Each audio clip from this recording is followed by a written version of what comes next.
Mas se uma campanha com esse conteúdo é criminosa, criminoso também é o presidente da República, por óbvio, que se utiliza das prerrogativas do seu cargo para fazer essa incitação, né, de não parar o Brasil. E deixando, inclusive, pessoas confusas, né, como ouço relatos de amigos que veem pessoas não respeitando, achando que está tudo bem, de férias. Claramente é um exemplo do que o presidente, do que a liderança do nosso país cria de confusão, né, em relação a esse período trágico que a gente vive. Eu acho que tem uma questão importante, que é saber que a gente está no momento de se ficar o bicho pega, se correr o bicho come, porque a gente vem falando, né, dentro dessas questões que o presidente Bolsonaro vem fazendo, praticando crimes de responsabilidade, e no momento que o vice dele também é um militar, né? E até com um respaldo, né, dentro dos próprios militares dentro do governo, que acho que sabem que a figura do presidente Bolsonaro é exatamente uma figura insana e vem dentro do Mourão uma figura muito mais diplomática, né, mesmo tendo exatamente esses ideais. Tweetado, inclusive. Exatamente, tweetando, e ele só realmente é um Bolsonaro mais moderado mesmo, né, porque é uma pessoa muito mais sã do que o presidente, que até, né, no momento, ainda falando mais de questões atuais, né, o quanto o presidente tem forçado talvez esse autogolpe, né, ele que vem falando muito com relação a essa questão da cloroquina, né, que ele prega como o principal remédio, né, vem trazendo aí muito forte essa questão. Em meu estado, no tocante ao tratamento da Covid-19, estamos testando a questão do uso de uma substância, cloroquina é o nome dela. Cloroquina tem no SUS.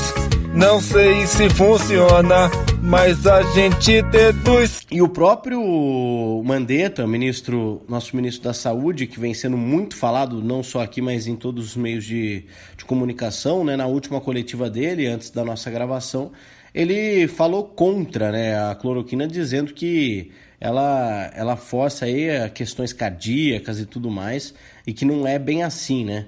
E vejam só como está o clima atual dentro do governo. O ministro, além de falar contra o medicamento que o Bolsonaro vem falando aí tão fortemente, ele abriu para perguntas depois de toda a fala de todos, porque eles mudaram o esquema, né? Não sei se vocês perceberam, antes as coletivas aconteciam dentro do Ministério da Saúde, agora elas acontecem no Planalto com outros ministros, falando de outras áreas, né, que, claro, acabam sendo atingidas pelo coronavírus. E aí, ao abrir para perguntas, o Mandetta fala: eu sei que eu vou tomar um pito, mas estou abrindo a perguntas, e ele fala que no Ministério antes era mais fácil, já demonstrando certa, né, mais ainda um racha com o presidente, que ao mesmo tempo ali, né, no período do último dia 1º de abril, chamou os médicos para falar, né, alguns médicos ali próximos a ele, para falar da cloroquina, e o seu ministro da Saúde não foi chamado, né? É um dado aí importante. E perguntado a respeito disso, o presidente Bolsonaro disse que só trabalha com critérios técnicos e que tem gente que trabalha com critérios políticos, podendo dizer que, na verdade, quem age politicamente seria o Mandetta e não ele, propriamente dito, o presidente Bolsonaro. E aí, só trazendo ainda uma atualização a respeito dessas questões, o Twitter do Marcelo Freixo, deputado federal pelo PSOL, trouxe aí que o Bolsonaro e também o Paulo Guedes, que inclusive, diga-se de passagem, formou mais um bloco dentro do governo de modo geral, mais uma ala junto com o Sérgio Moro, que também são figuras mais inteligentes que o presidente, mesmo que a gente não as aceite tão bem, né, formou ali um bloco mais moderado, inclusive que fez com que na terça-feira o Bolsonaro fosse muito mais cauteloso no seu discurso, apesar de continuar sendo o Bolsonaro de sempre. Então, assim, existe um bloco com Guedes e Moro que estão aí, podemos dizer assim, tentando de alguma forma amenizar um pouco a situação.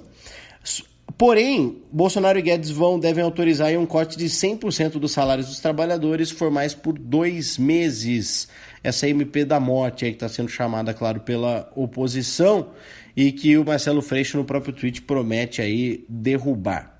Bom, temos um momento muito tenso em que, aí fazendo uma introdução só ao que eu quero dizer com relação aí ao que o Bolsonaro vem causando, e ele teve os vídeos apagados, e aí a gente vai entrar nessa questão ditatorial, que vale muito para todos os lados, né? No momento que a gente vê, por exemplo, lá na Hungria, o Orbán aproveitando-se desse momento para tomar de fato o poder legitimamente do que ele vinha fazendo já anteriormente. Mas, assim, o Bolsonaro que teve a publicação apagada aí por afirmar justamente que a tal da cloroquina está dando o resultado, né? Tem dado o resultado. Nesse vídeo dessa semana que a gente já destacou aqui no canal, em que ele foi entre os populares ali, ele fala sobre isso. E esse teria sido o critério técnico adotado pelo Facebook e anteriormente pelo Twitter para apagar as publicações do presidente. No caso, o Facebook mais tardiamente na segunda-feira, justamente por conta que essas falas contrariam as regras das redes sociais com relação às pandemias, né? No caso, a essa pandemia do coronavírus, que prevê aí a remoção de posts que fazem alegações falsas sobre curas e tratamentos e também a disponibilidade dos serviços essenciais, também sobre a localização e a gravidade do surto. E aí, esse último vídeo, diferente de outros, né, que o Facebook deixou passar, foi considerado mais taxativo com relação ao uso do medicamento da cloroquina, aí no caso pelo presidente. Por isso, a justificativa do post ter sido excluído. Anteriormente, só fazendo um aparato geral, o Twitter, Facebook, o Google e também algumas outras empresas desse meio assinaram em conjunto uma declaração em que eles se comprometem a combater fraudes e desinformação sobre o coronavírus. E aí fica o critério de cada um, e aí começa a entrar numa seara mais complicada, o critério de cada um para moderar esse conteúdo, que já mostra a diferença, né? Um dia o Twitter, no outro o Facebook, né? Não em conjunto mesmo. E aí, vou fazer aqui um questionamento para a gente entrar num outro ponto da nossa discussão. Não deveria existir aí um acompanhamento maior dessa nova rigidez sendo colocada por Twitter, Facebook, redes sociais, e aí saber como que essas regras serão aplicadas, né? Existindo aí um compromisso de clareza com relação aí às remoções e dizendo, né, por exemplo, fizemos isso, isso está sendo removido por conta disso, porque isso burla ou isso fere o que a gente pensa sobre desinformação sobre tal coisa. E aí a gente discute, a pandemia talvez seja uma segunda chance para essas corporações, porque a gente sabe que o Twitter e o Facebook têm sido muito cobrados com relação a essa disseminação de conteúdos falsos no contexto de liberdade de expressão. E aí pode ser um momento deles reavaliarem algumas posições, é um questionamento a ser feito, como, né, essa questão de dar quase total liberdade de expressão. E aí seria aí um novo recado de que as redes sociais não são locais sem mediação. Tipo, agora vai existir realmente uma mediação dentro dessas redes sociais. E aí, até perguntado sobre o tema, o Luiz Augusto de Urso, né, que é um professor da FGV, ele fala que as redes sociais tendem a pecar mais pela liberdade de expressão do que propriamente pela censura. E aí eu faço o meu questionamento. E se o jogo virar? Imaginando, né, questões como, por exemplo, a lei alemã, que fala do marco civil da internet, que criou aí obrigações de transparência para as plataformas, né, que excluiu um post, tudo bem, se publique relatório a respeito disso, né, uma questão periódica, os números, quem requisita, quem são as pessoas, né, a quantidade de pessoas que requisitam a remoção de um post, e também, tipo, as remoções realmente efetivadas pelas empresas. No caso do Bolsonaro, né, quantos posts do Corona foram já removidos pelas redes sociais? Como que eles comprovam que realmente é fake news? O fundamento, né, dessas remoções.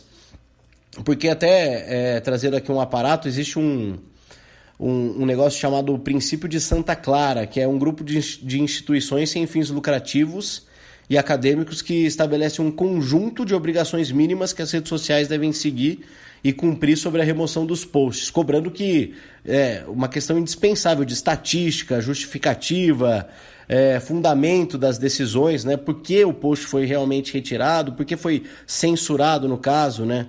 Porque, obviamente, a gente vem falando isso aqui no Coronga, né? O maior commodity do mundo hoje é a informação.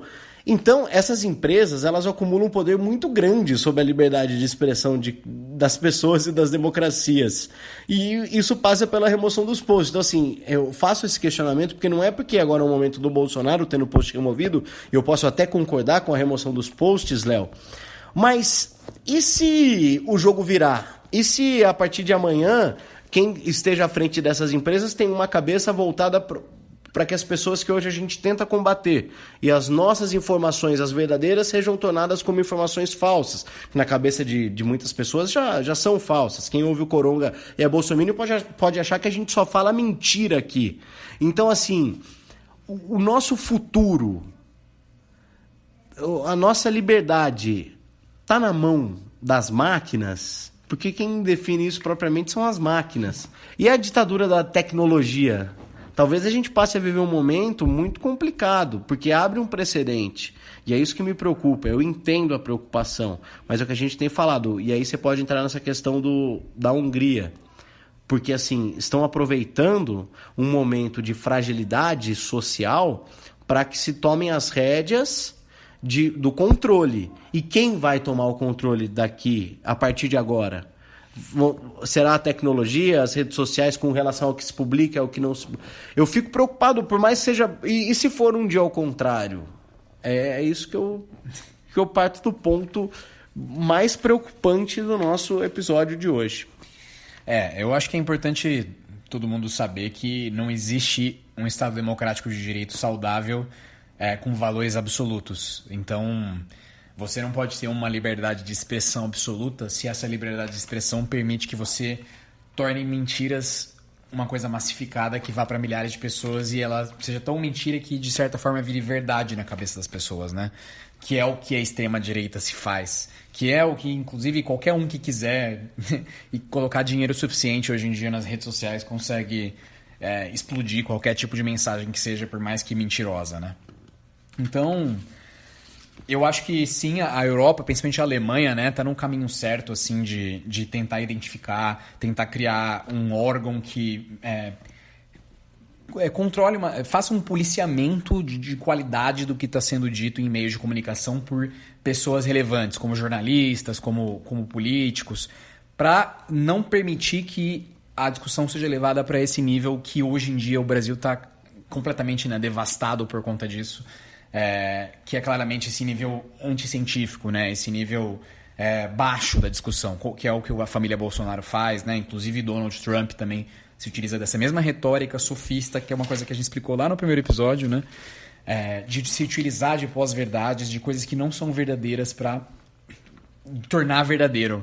Então, um post, por exemplo, que representa um crime da saúde pública, que foi o caso do Bolsonaro, né? De recomendar a cloroquina, é claramente um caso desse. E a gente precisava ter pessoas especializadas, coisa que não existe hoje em dia, dentro do governo, né, dentro das instituições, seja uma instituição governamental federal, seja local, enfim. Pensar numa coisa que não existe ainda para controlar essa qualidade de desinformação que hoje em dia está livre, né? Hoje em dia a gente está totalmente liberado para falar tudo o que quiser, liberdade de expressão. E inclusive os políticos, na minha visão, têm uma liberdade até mais do que eles deveriam ter. Políticos que enaltecem a ditadura militar, citando brilhante ustra num julgamento de quem quer que seja, por qualquer motivo que seja, é criminoso. E ficar protegido por essa lei divina de liberdade de expressão absoluta, inclusive para exercer a sua função como representante do povo, me preocupa e acho que a gente tem que pensar sim em certos limites, em certos órgãos que consigam ser científicos e pautar a discussão, o que é publicado na verdade, não em mentiras que tentam manipular o povo, seja por qualquer motivo que seja, para acreditar em uma mentira de determinado grupo social ou econômico. Abre aspas. Para quem? Donald Trump. O Brasil tem que parar. Sabe para quem Donald Trump falou isso? Exatamente, meu amigo, para o presidente do país, Jair Bolsonaro. Puxou a orelha de Jair Bolsonaro em conversa telefônica.